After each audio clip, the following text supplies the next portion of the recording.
নমস্কার, আমি অনুশ্রী, ইউবিএসসির একজন মেম্বার। আমি এখন বাংলাদেশে যা জিনিসগুলো চলছে সেগুলো দেখে আমরা সকলেই ভীষণ আহত। যেসব জিনিসগুলো আমরা ফিল করিনি যখন আমাদের দেশ আজাদ হয়েছিল, সেই সময় বাংলাদেশ যখন ভাগ হয়েছিল, সেই সময় কত লোক এখান থেকে ওখানে চলে গেছিল, কত লোককে মেরে ফেলা হয়েছিল, সেগুলো আমাদের বাবা, জেঠু, ঠাকুমাদের থেকে শুনেছি আমরা, সেগুলো শুনে বড় হয়েছে। কিন্তু এখন যেসব ভিডিওগুলো আমরা দেখছি, তাতে দেখে আমাদের এটাই মনে হচ্ছে যে ভাগ্যিস আমরা সেই সময় দেখিনি সেটা। এখন আমাদের পুরো গায়ে কাঁটা দিয়ে দেয়, মনে হয় গিয়ে তাদেরকে বাঁচিয়ে আসি, কিছু একটা করি।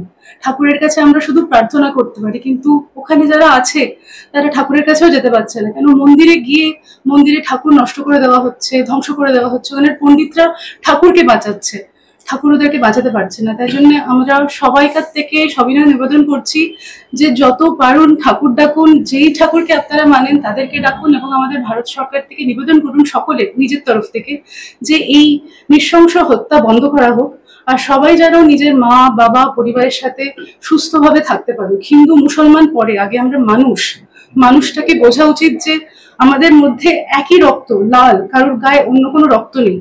সুতরাং ওই লাল রক্ত, ওই একই মায়ের সন্তান নিজেদেরকে ভেবে এই নৃশংস হত্যা বন্ধ করা উচিত। ধন্যবাদ।